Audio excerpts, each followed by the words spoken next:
I thought that when I left Ethan, everything would settle down. That memories would fade away on their own like country roads disappearing in the rearview mirror. That university would be a blank page, where I no longer trembled every time my heart skipped a beat. I was wrong, because there are some loves that don't end with a breakup. They end by staying inside you for a long time, smoldering quietly, and shaping how you love afterward. On the first morning of the new semester, I stood in front of the psychology building, holding a cup of coffee that had gone cold. The wind blew strong between the tall buildings, carrying the laughter and chatter of students from everywhere. I took a deep breath and told myself, "You're no longer that scared 15-year-old kid." Then I bumped into someone. The coffee nearly spilled. My backpack slipped off my shoulder. "Damn sorry," I exclaimed. "It's fine. I wasn't looking either." We spoke at the same time. I looked up. He was a bit taller than me. Black hair, brown eyes, a neat figure in a gray hoodie. Nothing too standout. Calm. Not judgmental. Not casually glancing away. "Psych 101? He asked, looking at the schedule in my hand. I nodded. "Yeah. Lucky me." He smiled lightly. I thought I had the wrong building. That smile didn't make my heart race like Ethan's used to. But it made me relax. A reflex I hadn't realized I'd been missing for so long. "Noah." He extended his hand. "Fletcher." We shook hands. Short. Normal. But when we let go, I had a strange thought. This time might be different. We sat next to each other in the lecture hall because those were the last 2 empty seats. The professor started talking. Slides flashed quickly. I took notes mechanically while my awareness observed the smallest things. Noah took notes very carefully. Slanted, even handwriting. When focused, he tilted his head slightly, lips pursed. An unconscious gesture that suddenly reminded me of Ethan back then, twirling a pen between his fingers in English class. That comparison made me freeze. "You can't do this," I told myself. "Not right now." After class, as everyone started getting up, Noah turned to me. "Hey," he said. "You planning to join a study group? I hear this class is easy to fail." The way he said it straight, no beating around the bush, made me laugh. "Maybe. I don't know anyone yet." "Then let's start a group of 2 for now." Noah said it like it was obvious. "At least we know each other's faces." I nodded before I could overthink it. That afternoon, we met at the library. Sunlight streamed through the tall glass windows, casting light on the long wooden tables. Noah arrived earlier than me and pushed a cup of coffee toward me. "I bought an extra," he said. "If you don't want it, I'll drink it." "Thanks," I replied, and realized I wasn't tense at all. We studied. Really studied. Noah asked a lot, but without making others feel challenged. When I answered, he listened, the kind of listening without interrupting, without rushing. I was used to being cautious when speaking, guessing what others thought. With Noah, I didn't need to. That was more dangerous than I thought. In the days that followed, we started meeting regularly in a very natural way. Lunch together. Sitting next to each other in class. Walking around campus at dusk, streetlights casting long shadows on the paths. Noah talked about Oregon. About the long rainy mornings. About his parents divorcing when he was young. He didn't tell it sadly, just acceptance. I talked about my small town. About feeling trapped. About leaving as a way to survive. Noah didn't ask about my ex, didn't ask if I'd ever loved anyone. He let things go at their own pace. One evening, we sat on the steps in front of the dorm. Cool breeze. Laughter echoing from afar. "You think college is different?" Noah asked. "Yeah," I replied. I thought freedom meant no more fear, but turns out, freedom is learning to face the fear. Noah nodded, our shoulders lightly touching. I didn't pull away, neither did he. That moment was short, but my heart beat fast, realizing I was standing before a new possibility. That night, lying in my dark room, I thought about Ethan. Not painfully like before, not regretfully, just a gentle memory, like a healed scar. Then I thought about Noah, and for the first time in a long while I didn't question if I was normal. I just wondered, what if this time I don't run away? That question both scared me and made me feel more alive than ever. I started to realize that Noah entered my life in a very different way from Ethan back then. Ethan was a shock, coming suddenly, leaving me dazed, forcing me to hide myself to survive. But Noah wasn't. He was like a door opening slowly, slow enough for me to realize where I was stepping. We became a habit for each other without noticing. In the mornings, Noah texted me, "Where are you? I'm saving a seat in class." At noon, we shared a portion of fries in the cafeteria, arguing whether early 2000s indie music was really good or just nostalgia. In the evenings, if not studying together, we walked around campus, chatting idly until the cold wind forced us back. I stopped counting how many times I thought about Noah in a day. I just knew that when I didn't see him, something felt a bit empty. One afternoon, in the library near closing time, Noah suddenly asked me, "Have you ever thought about what you're most afraid of?" The question came out of nowhere. I looked out the window, where the sky was turning gray-purple. "Afraid of being seen," I said slowly. "Really seen?" Noah didn't laugh, didn't ask more. He just nodded, as if the answer was completely reasonable. "I'm afraid of being left behind," he said after a while. "So sometimes I leave before others can do it." For the first time, I realized Noah had his own cracks too. Not loud ones. That night, when we parted in front of the dorm, Noah lingered a bit longer than usual. The yellow light cast on his face, making his eyes look deeper. "Fletch," he called. "You wanna go somewhere this weekend?" "Go where?" "Don't know," Noah smiled. "Off campus. Bus to downtown. Just hang out." Just hang out. Those two words were both safe and full of implication. I nodded before fear could intervene. We went on a cloudy Saturday afternoon. The city was smaller than I imagined, but vibrant. Crowded coffee shops, old bookstores smelling of paper and wood, a cobblestone street where people played street music. Noah walked beside me, occasionally leaning close to say something when the traffic was too loud. The distance between us shortened gradually, naturally, until his hand accidentally brushed mine. I flinched slightly. Noah froze too. "Sorry," he said immediately. "It's fine," I replied, heart racing. But I didn't pull my hand away. We entered a small eatery, sat across from each other. Noah propped his chin, looking at me more intently than usual. "Do people misunderstand you a lot?" he asked. "I think so," I smiled lightly. "But I'm also good at making people misunderstand me." Noah raised an eyebrow. "How?" "Because it's easier," I said truthfully. "Easier than letting them see everything." Noah was silent for a moment. Then he said very softly, "I don't think you need to do that with me."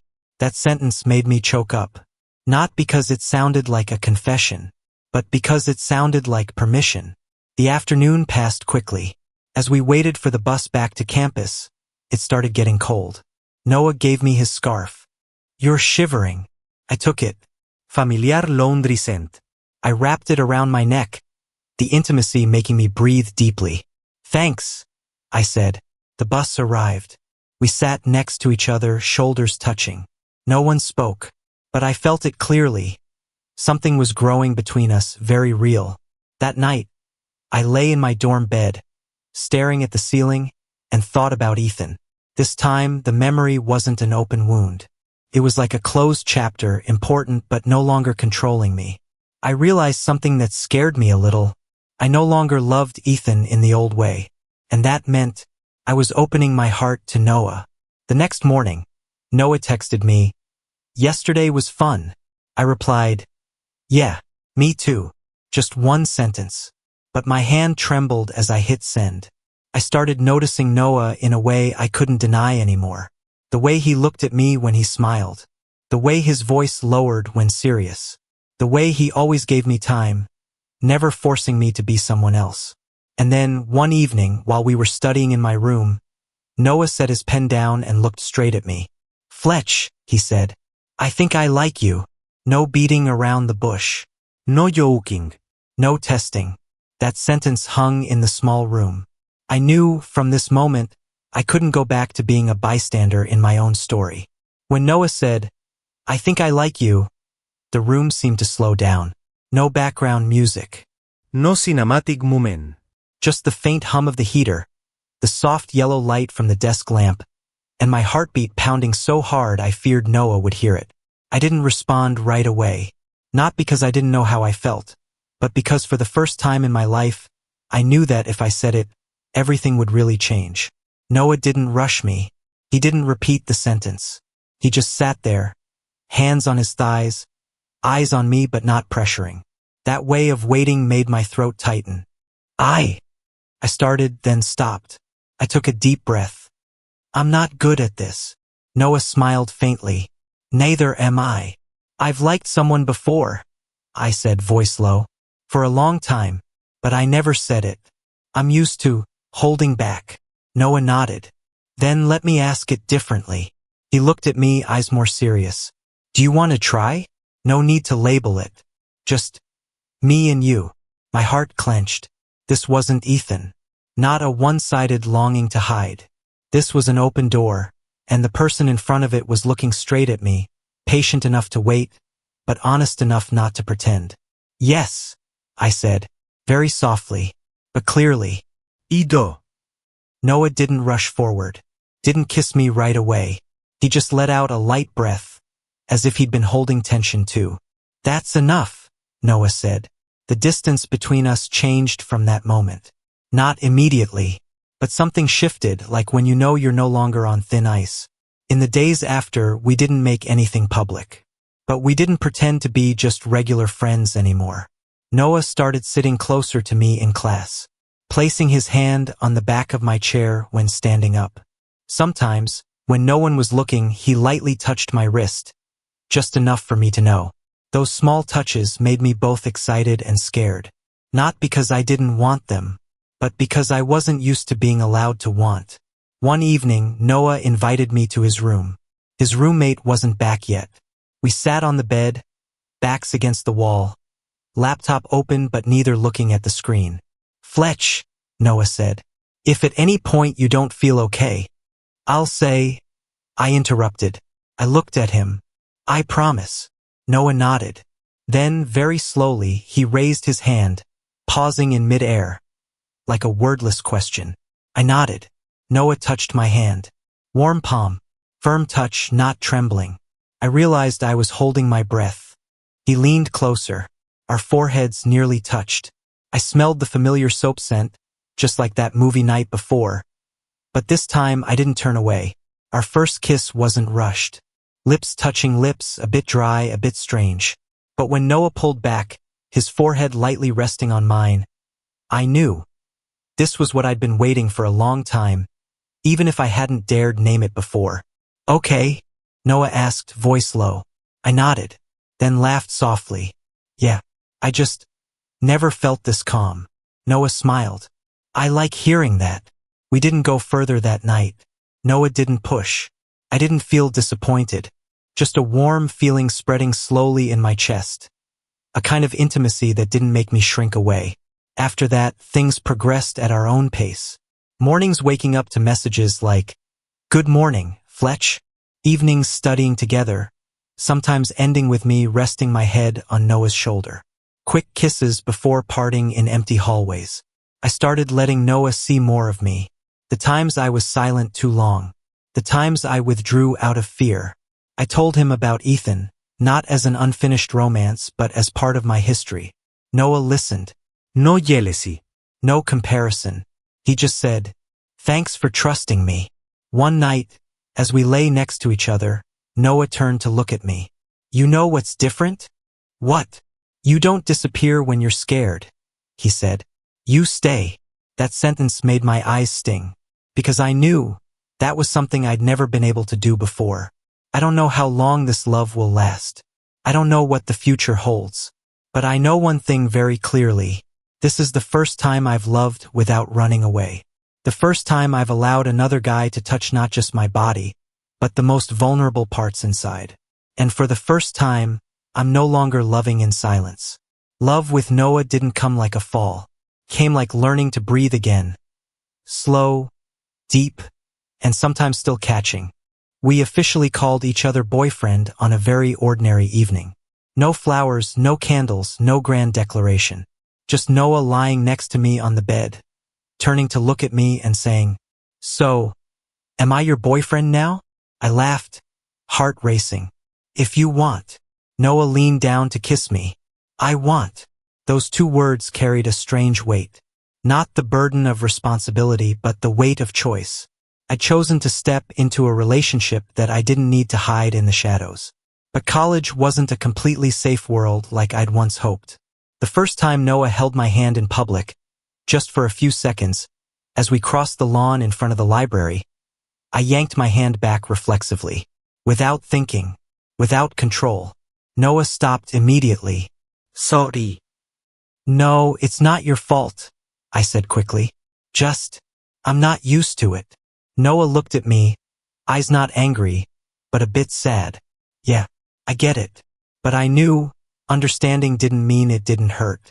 That night I tossed and turned for a long time. Di come far. Yet just a handhold was enough to send me back to defensive mode. I feared Noah would think I was ashamed of him.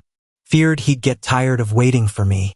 The next day, I took the initiative to hold Noah's hand as we walked down an empty hallway. My heart pounded. I felt a few glances slide over us. But I didn't let go. Noah squeezed my hand lightly, as if asking, "Okay?" I nodded. That moment didn't make me brave instantly. But it taught me one thing. Courage isn't the absence of fear. It's not letting fear decide for you. We started sharing living space more. Noah often slept over in my room. There were nights we just lay next to each other, talking about seemingly unimportant things. A boring lecture, a quirky friend, a silly dream. And there were nights when things went further. The first time we were truly intimate, I was very tense. My body wanted it, but my mind was full of old memories. Forbidding words, fears of being discovered. Noah noticed right away. He stopped, resting his forehead on mine. "Fletch," he whispered. "I'm here. No need to rush." I closed my eyes, letting myself believe that. For the first time, I felt intimacy without shame. Not proving, not possessing, just two bodies learning to listen to each other. Afterward, I lay in Noah's arms, breathing slowing. I realized I didn't want to disappear. I wanted to stay in this moment, in the feeling of being fully accepted. But happiness has its own cracks. One evening, while we were eating in the cafeteria, I saw a group of students glance at us and giggle. Unclear what they were laughing about, but my chest tightened. Noah noticed. "You okay?" I nodded, but I knew I wasn't. After that, I became more reserved. Less touching Noah in crowded places. Less calling his name in an intimate tone. I thought I was protecting us both.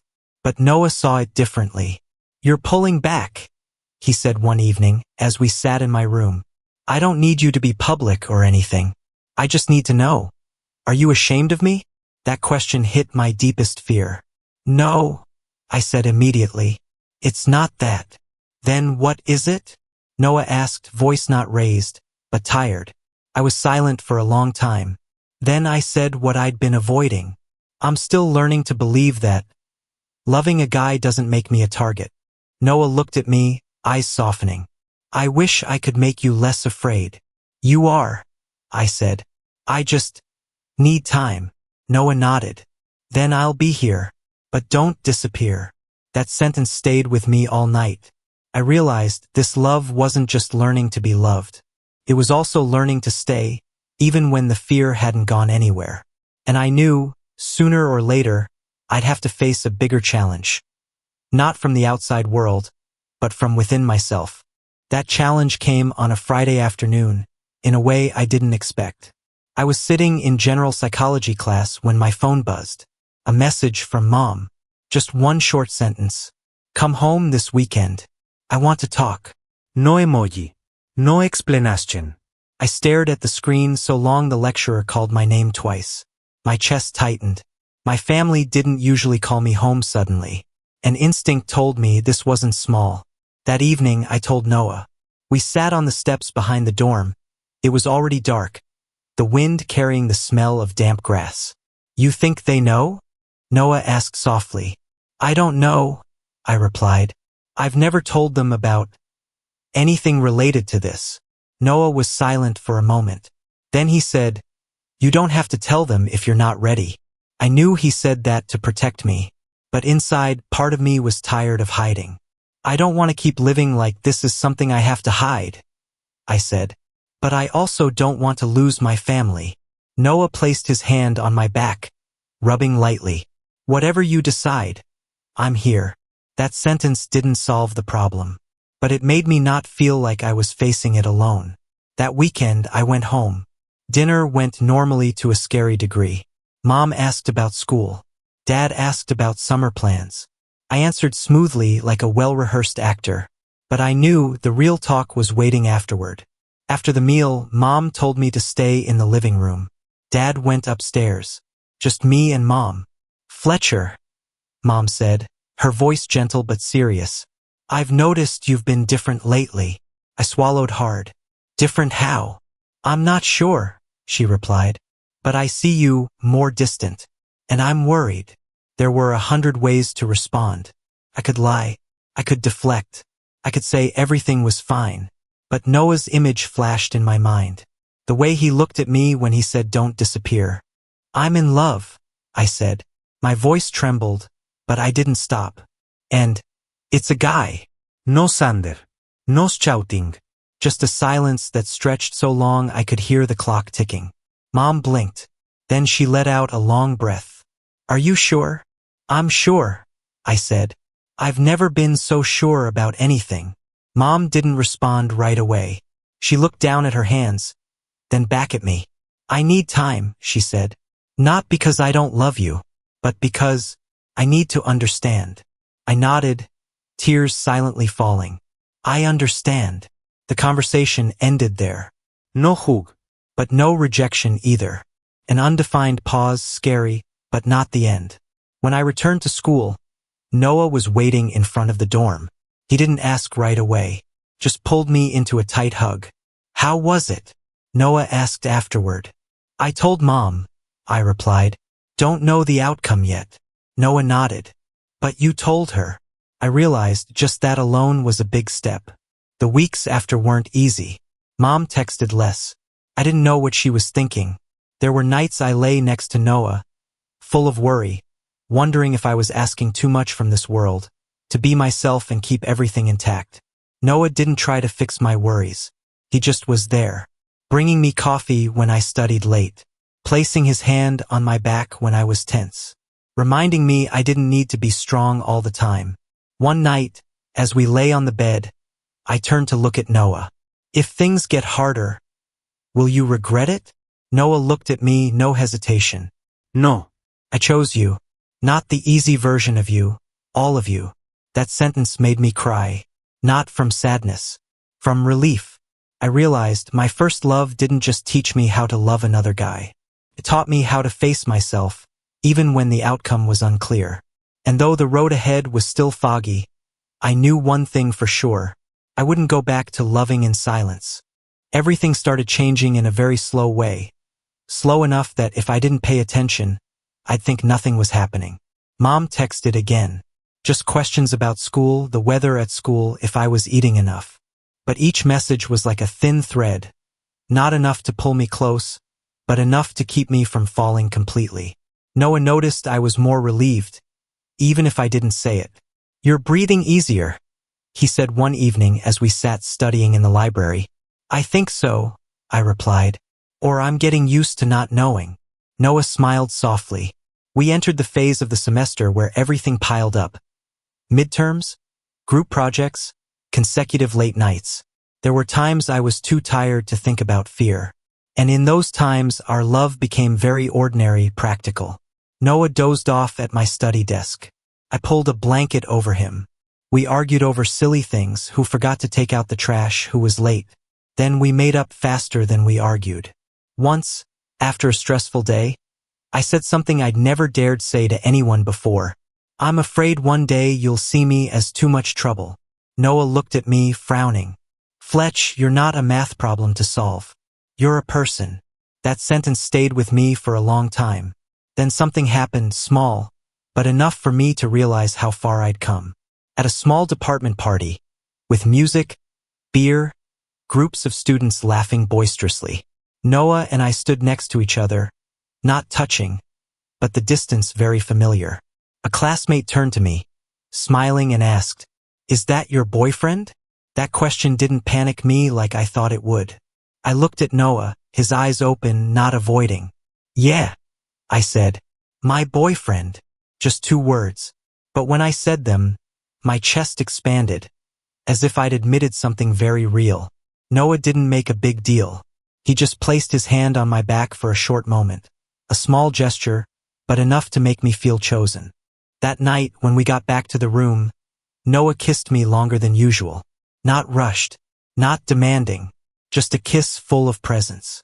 "You know," he said as we lay next to each other, "I was worried that one day you'd choose safety over me." I turned to look at him. "I was worried about that too. So why not now?" Noah asked. I thought for a moment. "Because now you're where I feel safe." Noah said nothing more, but he pulled me closer, as if wanting to etch that answer into his body. At the end of the semester, Mom called. I sat on the bed, hand trembling as I pressed answer. Noah sat next to me, not touching, close enough for me to know I wasn't alone. "Fletcher," Mom said. Her voice was different, no longer reserved like before. "I've thought a lot." I held my breath. "I don't understand everything," she continued. "Maybe I'll never understand the way you want. But you're my child, and the person you love is part of you." My tears fell before I could respond. "Thank you, Mom," I said. "That's enough. For now." After the call, I buried my head in Noah's shoulder. This time, I didn't try to act strong. I let him hold me tight. "You okay?" Noah asked. I nodded, smiling through tears. "Yeah. For the first time, I'm really okay." That evening, we didn't talk much. Just lay next to each other, listening to the city outside the window. I realized this love had gone through the awkward early days, the smoldering fears, to become something more solid. Not perfect. And when I thought about the question that once haunted me, what is it like the first time I know love? I had the answer. It's not a single moment. It's a chain of small choices, repeated. Stay, speak out, and don't disappear. Spring came to campus in a very American way. Bluer skies, the lawn in front of the library crowded with students sunbathing, and everyone starting to slow down after weeks of tense studying. Noah and I were the same. We didn't hide in rooms as much anymore. We sat outside, sharing headphones, each pretending to study but really just enjoying being next to each other without reason.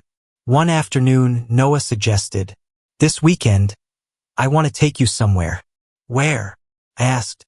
"Just a small coastal town. 2 hours drive. Not crowded." I went there in high school. I hesitated briefly, then nodded. "Yeah." That trip, I don't know why, felt like a milestone. Not because it was luxurious, but because it was the first time I stepped out of the familiar campus space as another guy's boyfriend. We stayed in a small motel, room not big, window overlooking the sea. In the evening, we walked along the sandy shore, strong wind, waves drowning out thoughts. Noah held my hand. I didn't pull away. "Fletch," he said, eyes ahead. "Have I ever told you about my first love?" I shook my head. "Not pretty," Noah smiled lightly. "Very secret, very scared. I thought loving guys would always have to be like that." I squeezed his hand tighter. "Until you met me?" Noah turned to look at me. "Until I met someone who doesn't try to disappear." That sentence made me choke up. That night, in the small room, we were closer than ever. Not from passion, but from trust. The way Noah called my name, the way he touched me as if I didn't need to prove anything. For the first time, I didn't feel like I was learning to love. I was just loving. But life doesn't let things end in sunset. When we returned to school, vague rumors started appearing. A few lingering glances. A half-joking, half-serious comment in class. "Heard you and Noah are pretty close, huh?" I smiled awkwardly. "We study a lot together." But I knew this was when I'd have to decide how far I wanted to go. One evening, Noah asked directly, "If one day I want to hold your hand in the middle of campus, How would you feel? That question wasn't a challenge. It was an invitation to face it. I was silent for a long time.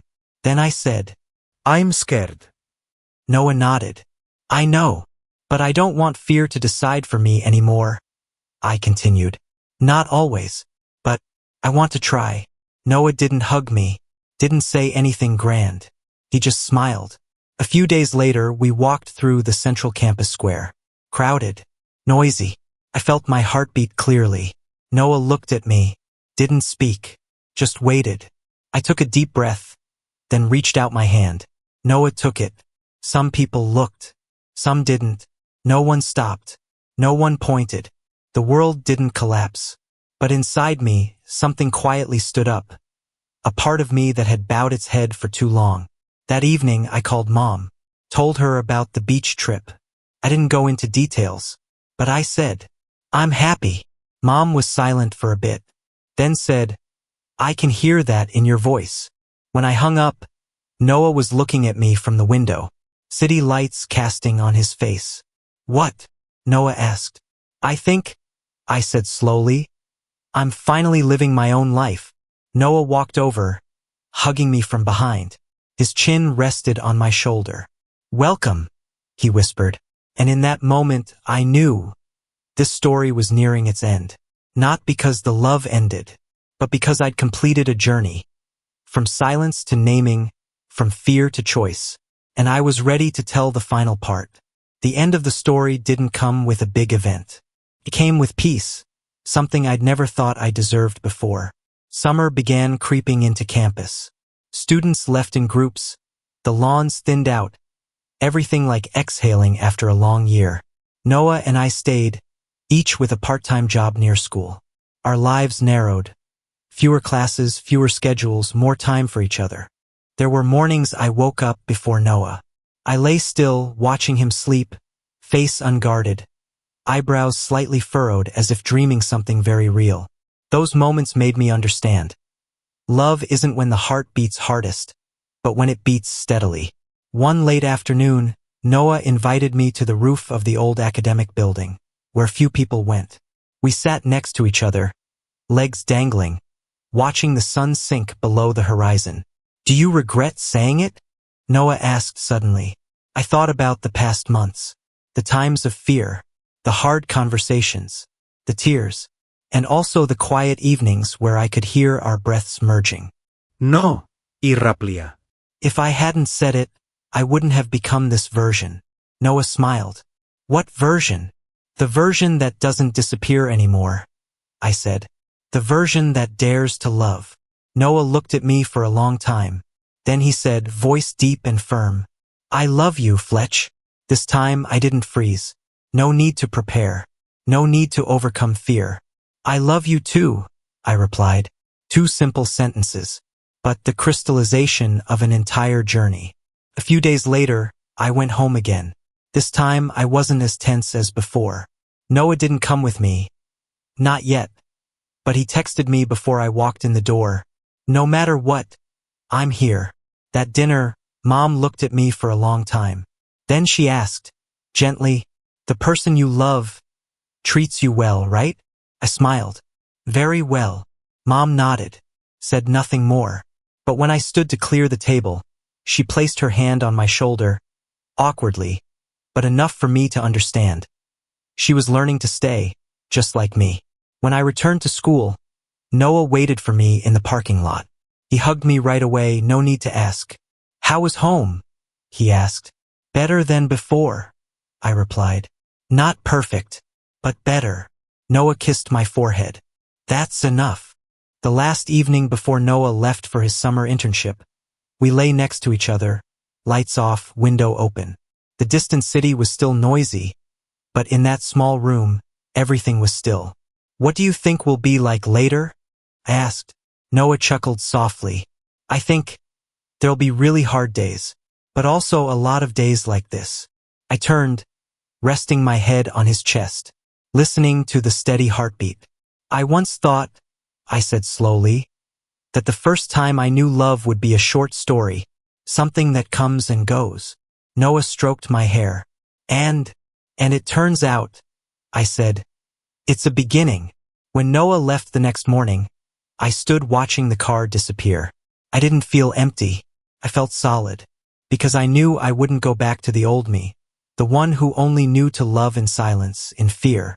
I returned to campus, walked among the familiar buildings, and for the first time, I felt this place was truly home. If you ask me, what is it like the first time I know love?